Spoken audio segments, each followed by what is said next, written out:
Hello बच्चों, good morning. कैसे हैं आप लोग? बढ़िया है बच्चों। एग्ज़ाम का तैयारी कैसा चल रहा है आप लोगों का?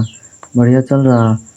एग्ज़ाम का तैयारी बढ़िया से कीजिए, टाइम बहुत कम है बच्चों। आज हम आप लोगों के लिए लेकर आए हैं संस्कृत का टेस्ट नंबर फर्स्ट, जिसमें होगा चैप्टर 1 से लेकर 3 तक होगा। इसमें प्रत्येक चैप्टर से 10-10 क्वेश्चन होने वाले हैं, यानी कुल टोटल 30 क्वेश्चन होने वाला है इसमें। तो चलिए आप लोगों का टेस्ट लेते हैं, जिससे पता चल जाएगा कि आप लोगों का तैयारी कैसा चल रहा है। तो चलिए वीडियो को ज़्यादा लंबा ना करते हुए वीडियो को स्टार्ट करते हैं।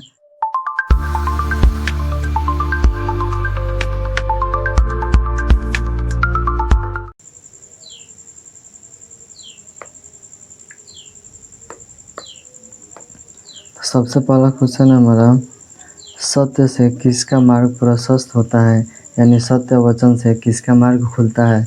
ऑप्शन ए में दिया हुआ है घर का, ऑप्शन बी में दिया हुआ है स्वर्ग लोक का, ऑप्शन सी में दिया हुआ है यमलोक का, ऑप्शन डी में दिया हुआ है देवलोक का। तो इसका आंसर आप लोग कमेंट करके बता दीजिए कि जो सत्य वचन होता है उससे किसका मार्ग प्रशस्त यानी खुलता है, यानी चलता है। फटाफट आंसर बताइए आप लोग, जल्दी जल्दी बताइए। आप लोगों का टेस्ट हो रहा है, देखते हैं कि किसका तैयारी कितना चल रहा है। बढ़िया, जल्दी जल्दी आंसर कमेंट कीजिए इसका। चलिए, इसका राइट आंसर है ऑप्शन नंबर डी, यानी देवलोक का। अगला क्वेश्चन है 2 नंबर, मंगलम पाठ में कुल कितने मंत्र यानी पद है। ऑप्शन ए में दिया हुआ है 5, ऑप्शन बी में दिया हुआ है 3, ऑप्शन सी में दिया हुआ है 4, ऑप्शन डी में दिया हुआ है 6। तो जो हमारा मंगलम पाठ है, यानी पाठ नंबर कितना, फर्स्ट, यानी फर्स्ट चैप्टर में कुल कितने मंत्र यानी पद का वर्णन है। तो इसका आंसर कमेंट करके आप लोग फटाफट बता दीजिए हमको, जल्दी जल्दी बताइए। चलिए, इसका राइट आंसर होगा ऑप्शन नंबर ए, यानी कुल कितने 5 मंत्र का उसमें वर्णन है। चलिए अगला क्वेश्चन देखते हैं।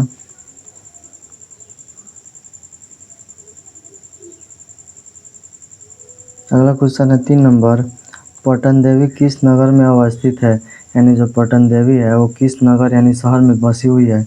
ऑप्शन ए में दिया हुआ है वैशाली, ऑप्शन बी में दिया हुआ है पटना, ऑप्शन सी में दिया हुआ है राजगीर, ऑप्शन डी में दिया हुआ है नालंदा। तो इसका आंसर आप लोग कमेंट करके बताइए फटाफट कि जो पटन देवी है वो किस नगर में अवस्थित है।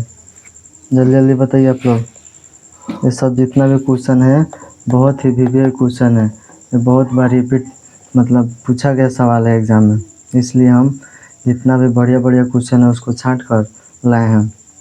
जल्दी जल्दी आंसर कमेंट कीजिए आप लोग। चलिए, इसका राइट आंसर होगा ऑप्शन नंबर बी, यानी पटना में स्थित है।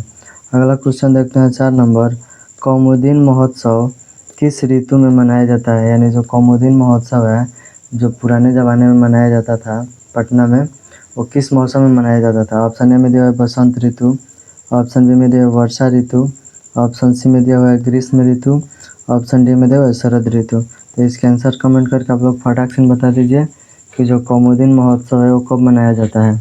जल्दी जल्दी बताइए। चलिए, इसका राइट आंसर होगा ऑप्शन नंबर डी, यानी शरद ऋतु, यानी ठंडा के समय में मनाया जाता है। अगला क्वेश्चन देखते हैं। अगला क्वेश्चन है 5 नंबर, अलस कथा पाठ के रचयिता कौन है, यानी जो अलस कथा पाठ है उसका रचयिता कौन है। ऑप्शन ए में दिया हुआ है विद्यापति, ऑप्शन बी में दिया हुआ है महात्मा विदुर, ऑप्शन सी में दिया हुआ है कृष्ण, ऑप्शन डी में दिया इनमें से कोई नहीं। तो इसके आंसर कमेंट करके बताइए आप लोग कि जो अलस कथा चैप्टर है उसका रचनाकार कौन है। फटाफट बता दीजिए हमको, जल्दी जल्दी आंसर कमेंट कीजिए आप लोग। वीडियो पसंद आ रहा होगा तो लाइक ज़रूर कर दीजिएगा, और सब्सक्राइब नहीं किया होइएगा तो सब्सक्राइब भी ज़रूर कर लीजिएगा। चलिए, इसका राइट आंसर हो जाएगा ऑप्शन नंबर ए, यानी विद्यापति। अगला क्वेश्चन देखते हैं। अगला क्वेश्चन है 6 नंबर, अलस कथा पाठ में अहो कथयम कोलाहल किसकी उक्ति है, यानी इसका अर्थ होता है अहो कथयम कोलाहल का, यानी कैसा हाला है, यानी जब आलसला में आग लगा तो कौन सा व्यक्ति कहा कि ये कैसा हाला हो रहा है। ऑप्शन ए में दिया हुआ है पहला आलसी, ऑप्शन बी में दिया हुआ है दूसरा आलसी, ऑप्शन सी में दिया हुआ है तीसरा आलसी, ऑप्शन डी में दिया हुआ है चौथा आलसी। तो इसके आंसर कमेंट करके बताइए कि जब आलसला में आग लगा तो किसने कहा कि अहो कथयम कोलाहल, यानी बाहर कैसा हाला हो रहा है। तो ऐसा किस व्यक्ति ने कहा, यानी कौन आलसी ने कहा। जल्दी जल्दी आंसर कमेंट करके बता दीजिए हमको, फटाफट बताइए। चलिए इसका राइट आंसर हो जाएगा ऑप्शन नंबर ए, यानी पहला जो आलसी था उन्होंने कहा था कि ये कैसा हाला है। अगला क्वेश्चन देखते हैं।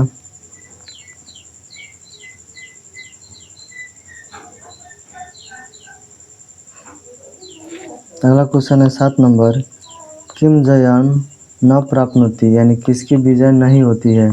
ऑप्शन ए में दिया हुआ है सत्य, ऑप्शन बी में दिया हुआ है असत्य, ऑप्शन सी में दिया हुआ है धर्म, ऑप्शन डी में दिया हुआ है सत्य और असत्य दोनों की।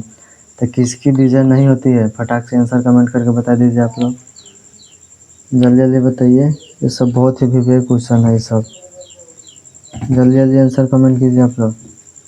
चलिए इसका राइट आंसर है ऑप्शन नंबर बी, यानी असत्य की विजय नहीं होती है। अगला क्वेश्चन देखते हैं हम। क्वेश्चन नंबर 8 है, मेगास्थनीज कहाँ का राजदूत था, यानी जो मेगास्थनीज था वो कहाँ का राजदूत था। ऑप्शन ए में दिया हुआ है यूनान, ऑप्शन बी में दिया हुआ है चीन, ऑप्शन सी में दिया हुआ है श्रीलंका, ऑप्शन डी में दिया हुआ है जापान। तो इसका आंसर कमेंट करके आप लोग बताइए कि जो मेगास्थनीज था वो कहाँ का राजदूत था। जल्दी जल्दी आंसर कमेंट कीजिए आप लोग, फटाफट बताइए। चलिए इसका राइट आंसर है ऑप्शन नंबर ए, यानी यूनान का राजदूत था मेगास्थनीज। अगला क्वेश्चन देखते हैं।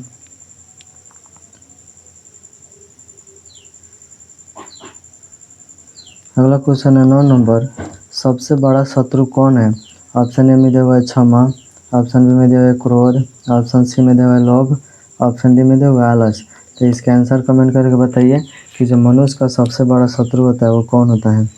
फटाफट बता दीजिए हमको, जल्दी जल्दी आंसर कमेंट कीजिए। चलिए इसका राइट आंसर है ऑप्शन नंबर डी, यानी आलस। आलस जो होता है वो मनुष्य का सबसे बड़ा शत्रु होता है। जिस व्यक्ति के अंदर आलसी गुण आ जाता है वो कुछ नहीं कर पाता है, वो बस वो खाता है पीता है और वो मौज मस्ती से आराम से सोता है। उसको कोई काम से मतलब नहीं रहता है, बस उसका पेट भरना चाहिए। वो केवल अपने पेट से मतलब रखता है, बाकी दुनियादारी से मतलब नहीं रहता है उसको। इसीलिए जो आलस होता है वो सबसे बड़ा दुश्मन होता है, वो जिसके अंदर आ जाएगा उसको कोई काम करने नहीं देता है। चलिए अगला क्वेश्चन देखते हैं। अगला क्वेश्चन है 10 नंबर, घर में लगे आग को देखकर कौन लोग पलायन यानी भाग गए। ऑप्शन ए में दिया हुआ है आलसी लोग, ऑप्शन बी में दिया हुआ है समझदार लोग, ऑप्शन सी में दिया हुआ है फुर्तीले लोग, ऑप्शन डी में दिया हुआ है धूर्त लोग। तो इसका आंसर कमेंट कीजिए कि जब अलसला में आलसियों की परीक्षा लेने के लिए आग लगाया गया तो कौन व्यक्ति भाग गए। फटाफट आंसर कमेंट करके बताइए हमको, जल्दी जल्दी आंसर कमेंट कीजिए।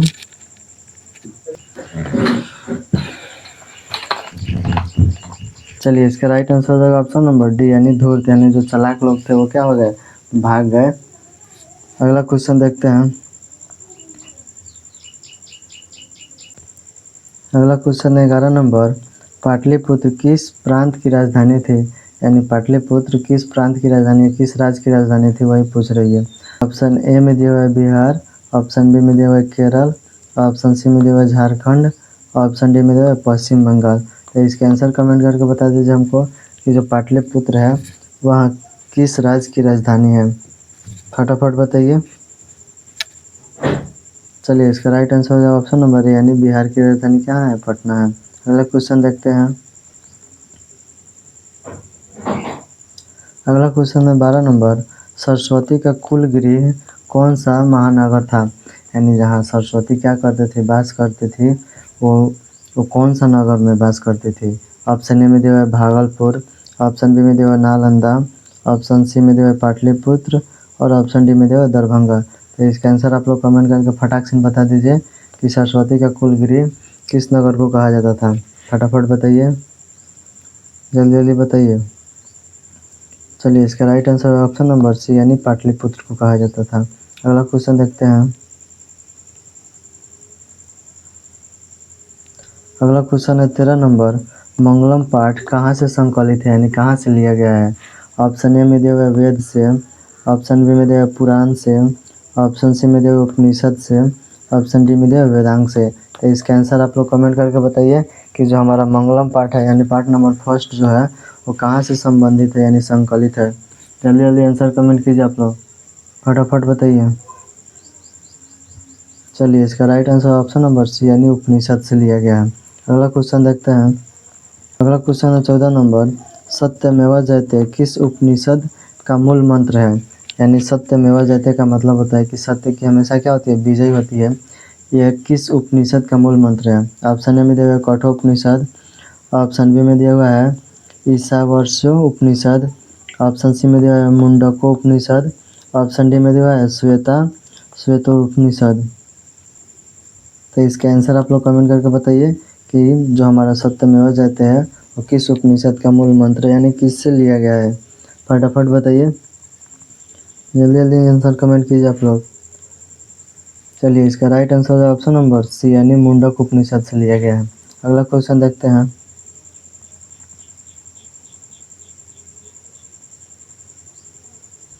अगला क्वेश्चन है 15 नंबर, पटना का इतिहास कितना पुराना है?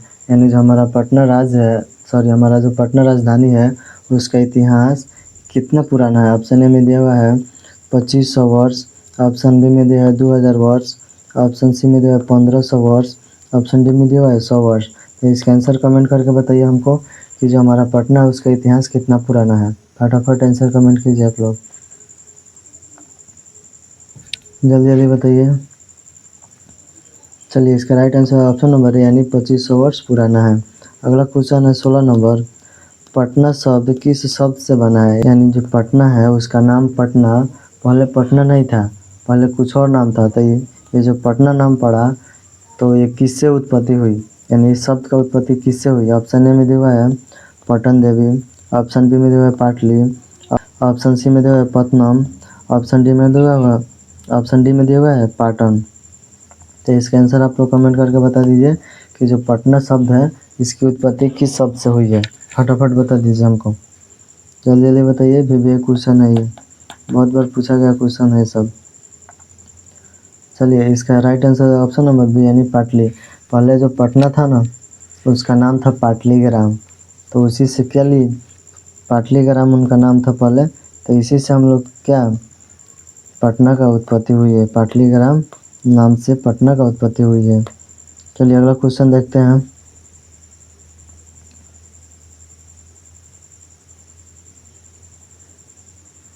अगला क्वेश्चन है 17 नंबर, वीरेश्वर कहाँ का मंत्री था? यानी वीरेश्वर कहाँ का मंत्री था जो आलस में क्या आलसियों के लिए भोजन मुफ्त में प्रदान करता था? ऑप्शन ए में दिया है मगध, ऑप्शन बी में दिया है कान्यकोब्ज, ऑप्शन सी में दिया है अवंती, ऑप्शन डी में दिया है मिथिला। तो इसके आंसर कमेंट करके बताइए हमको फटाफट कि जो वीरेश्वर थे वो कहाँ का मंत्री थे। फटाफट बता दीजिए आंसर, जल्दी जल्दी कमेंट कीजिए आप लोग। लास्ट में सबका स्कोर चेक होगा कि किसका कितना सही है, बता कर जाइएगा आप लोग, तब तो पता चलेगा ना कि किसका तैयारी कैसा चल रहा है। चलिए इसका राइट आंसर हो जाएगा ऑप्शन नंबर डी यानी मिथिला के मंत्री थे वो। अगला क्वेश्चन देखते हैं।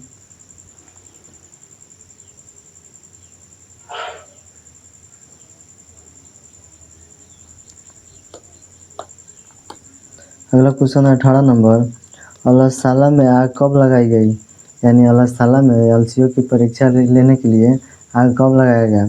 ऑप्शन ए में दिया हुआ है रात में, ऑप्शन बी में दिया हुआ है दिन में, ऑप्शन सी में दिया हुआ है जब सो रहे थे, ऑप्शन डी में दिया हुआ है जब सब भोजन कर रहे थे। तो इसके आंसर आप लोग फटाक से बता दीजिए कि अलसशाला में आग कब लगाया गया। जल्दी जल्दी बता दीजिए हमको, फटाफट आंसर दीजिए आप लोग कमेंट बॉक्स में। चलिए इसका राइट आंसर है ऑप्शन नंबर सी यानी जब सब सो रहे थे तब उनकी परीक्षा ली गई। अगला क्वेश्चन देखते हैं। अगला क्वेश्चन है 19 नंबर, गुरु गोविंद सिंह का जन्म स्थल कहाँ है? यानी गुरु गोविंद सिंह जी थे उनका जन्म स्थान कहाँ है, यानी उनका जन्म कहाँ हुआ था? ऑप्शन ए में दिया है पाटलिपुत्रम, ऑप्शन बी में दिया है कलिंगम, ऑप्शन सी में दिया है उत्कल प्रांत, ऑप्शन डी में दिया है इनमें से कोई नहीं। तो इसका आंसर आप लोग कमेंट करके बता दीजिए कि जो गुरु गोविंद सिंह थे उनका जन्म कहाँ हुआ था। जल्दी जल्दी बता दीजिए हमको, फटाफट बताइए। चलिए इसका राइट आंसर है ऑप्शन नंबर है यानी पाटलिपुत्र यानी पटना में उनका जन्म हुआ था। अगला क्वेश्चन देखते हैं। अगला क्वेश्चन है 20 नंबर, पाटलिपुत्र वैभवम पाठ में किस शहर का वर्णन है? यानी जो पाटलिपुत्र वैभवम है इस पाठ में किस शहर का वर्णन किया गया है? ऑप्शन ए में दिया है भागलपुर, ऑप्शन बी में दिया है वाराणसी, ऑप्शन सी में दिया है पटना, ऑप्शन डी में दिया है इलाहाबाद। तो इसके आंसर कमेंट करके बता दीजिए हमको कि जो पाटलिपुत्र वैभवम है उस चैप्टर में किस शहर यानी किस नगर का वर्णन है? जल्दी जल्दी बता दीजिए हमको, फटाफट बताइए। चैप्टर में ही नाम उसका छुपा हुआ है, देख लीजिएगा, फटाफट बताइए। चलिए इसका राइट आंसर है ऑप्शन नंबर सी यानी पटना। अगला क्वेश्चन देखते हैं। अगला क्वेश्चन 21 नंबर, सत्य का मुंह किस पात्र से ढका हुआ है? यानी जो सत्य का मुंह है वो किस पात्र से ढका हुआ है? ऑप्शन ए में दिया हुआ है हिरणमय पात्र से, ऑप्शन बी में दिया हुआ है रजतमय पात्र से, ऑप्शन सी में दिया हुआ है मृण्मय पात्र से, ऑप्शन डी में दिया हुआ है ताम्रमय पात्र से। तो इसके आंसर कमेंट करके आप लोग फटाक से बता दीजिए कि जो सत्य का मुंह है वो किससे ढका हुआ है? जल्दी जल्दी बताइए। ये फर्स्ट चैप्टर से क्वेश्चन है आप लोगों का, फटाफट बताइए।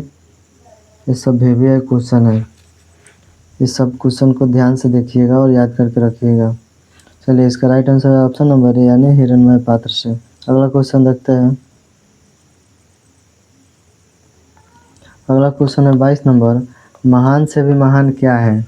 ऑप्शन ए में दिया हुआ आत्मा, ऑप्शन बी में दिया हुआ देवता, ऑप्शन सी में दिया हुआ ऋषि, ऑप्शन डी में दिया हुआ दानव। तो इसके आंसर कमेंट करके बता दीजिए हमको कि महान से भी महान क्या है, फटाफट बताइए। बहुत ही भी क्वेश्चन है ये, जल्दी जल्दी आंसर कमेंट कीजिए आप लोग। चलिए इसका राइट आंसर है ऑप्शन नंबर यानी आत्मा। आत्मा ही है जो मनुष्य को महान भी बना देता है और दानव भी बना देता है, इसीलिए आत्मा को क्या कहा गया है? महान से भी महान कहा गया है। अगला क्वेश्चन देखते हैं।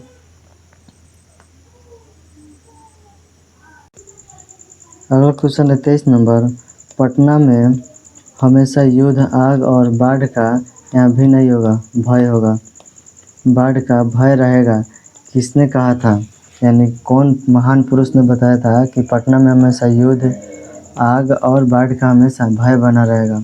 ऑप्शन ए में दिया है भगवान बुद्ध, ऑप्शन बी में दिया है भगवान महावीर, ऑप्शन सी में दिया है चंद्रगुप्त मौर्य, ऑप्शन डी में दिया है मेगास्थनीज। तो इसके आंसर कमेंट करके आप लोग फटाक से बता दीजिए कि कौन महापुरुष ने बता दिया था पहले ही कि जो पटना शहर है उसमें युद्ध, आग और बाढ़ का भय हमेशा बना रहेगा। जल्दी जल्दी आंसर कमेंट करके बता दीजिए हमको, फटाफट। चलिए जल्दी जल्दी बताइए आप लोग।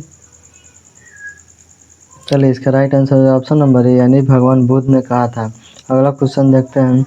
अगला क्वेश्चन है 24 नंबर, पाटलिपुत्र किस नदी के किनारे अवस्थित है यानी बसा हुआ है? यानी जो पटना है हमारा वो किस नदी के किनारे बसा हुआ है? ऑप्शन ए में दिया हुआ है सोन, ऑप्शन बी में दिया हुआ है पुनपुन, ऑप्शन सी में दिया हुआ है गंडक और ऑप्शन डी में दिया हुआ है गंगा। तो इसका आंसर आप लोग फटाक से कमेंट करके बता दीजिए कि जो पाटलिपुत्र है वो किस नदी के किनारे अवस्थित है यानी बसा हुआ है। जल्दी जल्दी बता दीजिए हमको, फटाफट बताइए। चलिए इसका right answer option number D यानी गंगा के किनारे बसा हुआ है। अगला क्वेश्चन देखते हैं। अगला क्वेश्चन है 25 नंबर, बनावटी आलस दिखाकर कौन भोजन ग्रहण करते थे? यानी झूठा आलसी दिखाकर कौन भोजन ग्रहण करते थे? ऑप्शन ए में दिया विद्वान, ऑप्शन बी में दिया मूर्ख, ऑप्शन सी में दिया धूर्त, ऑप्शन डी में दिया जानकार। तो इसका आंसर आप लोग कमेंट करके बताइए कि जो कौन थे जो झूठा आलस दिखाकर भोजन ग्रहण करते थे, फटाफट बताइए। जल्दी जल्दी आंसर कमेंट कीजिए आप लोग। चलिए इसका राइट आंसर हो जाएगा ऑप्शन नंबर सी यानी जो धूर्त लोग थे यानी जो चालाक लोग थे वो क्या आलसियों के साथ झूठा आलसी बनकर भोजन ग्रहण करते थे, क्योंकि वहाँ तो फ्री में भोजन मिलता था, इसलिए वो धूर्त लोग क्या करते थे यानी चालाक लोग आलसी का रूप धारण कर लेते थे और भोजन ग्रहण कर लेते थे। अगला क्वेश्चन देखते हैं। 26 नंबर क्वेश्चन है, वास्तविक आलसियों की संख्या कितनी थी? यानी जो आलस पुरुष था वो कितना था? ऑप्शन ए में दिया हुआ है 5, ऑप्शन बी में दिया हुआ है 6, ऑप्शन सी में दिया हुआ है 3 और ऑप्शन डी में दिया हुआ है 4। तो इसके आंसर कमेंट करके आप लोग फटाक से बता दीजिए कि जो वास्तविक आलसी था यानी जो रियल में वो जो आलसी व्यक्ति था वो कितना था? फटाफट आंसर बताइए आप लोग, जल्दी जल्दी आंसर कमेंट कीजिए।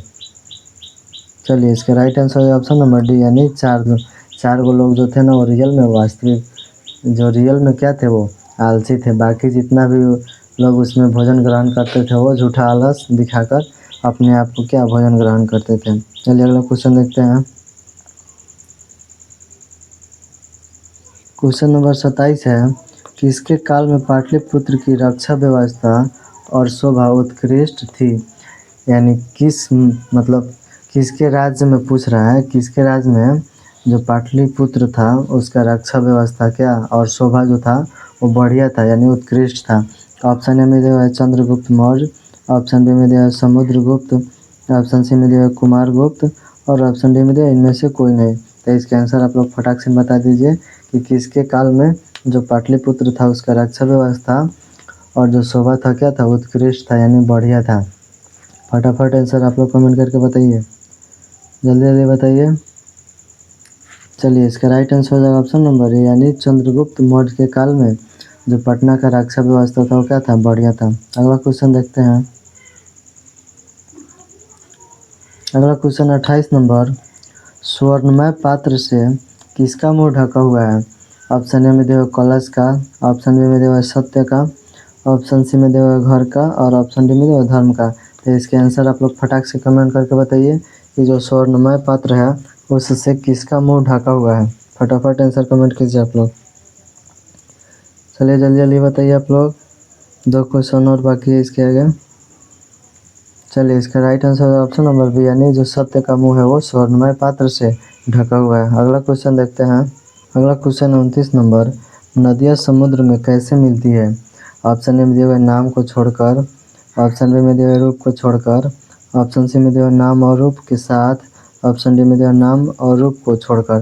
तो इसके आंसर कमेंट करके बता दीजिए हमको कि जो छोटे छोटे नदियाँ होती है वो बड़े समुद्र में मिलती है तो अपने किस रूप को छोड़ देती है या किस रूप के साथ मिलती है। इसका आंसर आप लोग कमेंट करके बता दीजिए फटाफट, जल्दी जल्दी आंसर कमेंट कीजिए आप लोग। चलिए इसका राइट आंसर है ऑप्शन नंबर डी यानी नाम और रूप दोनों को छोड़कर। ऐसा तो नहीं है कि जो छोटे छोटे नदियाँ होगी वो समुद्र में मिलने के बाद भी उसको हम पहचान कर लेंगे, पहचान कर पाएंगे कि कौन नदी का पानी किधर बह रहा है, ऐसा तो नहीं है। उसमें मिलने के बाद सब एक हो जाता है। चलिए अगला क्वेश्चन देखते हैं। अगला क्वेश्चन है 30 नंबर यानी लास्ट क्वेश्चन, नीतिकार आलस्य को क्या मानते हैं? यानी जो रचनाकार है, नीतिकार यानी जो कथाकार है वो आलस्य को क्या मानते हैं? ऑप्शन ए में दिया हुआ है गुण, ऑप्शन बी में दिया हुआ है शत्रु, ऑप्शन सी में दिया हुआ है मित्र और ऑप्शन डी में दिया हुआ है धर्म। तो इसका आंसर आप लोग कमेंट करके बताइए कि जो नीतिकार है वो आलस्य को क्या मानते हैं। फटाफट बता दीजिए, जल्दी जल्दी आंसर कमेंट कीजिए आप लोग, फटाक से बताइए।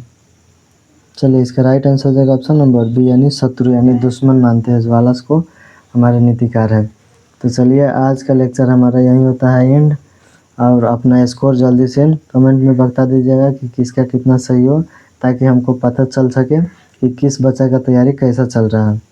अगर वीडियो पसंद आया होगा तो लाइक और सब्सक्राइब ज़रूर कर दीजिएगा और पहली बार आए होगा चैनल पे तो सब्सक्राइब करना बनता है क्योंकि थोड़ा सपोर्ट तो हमें भी चाहिए।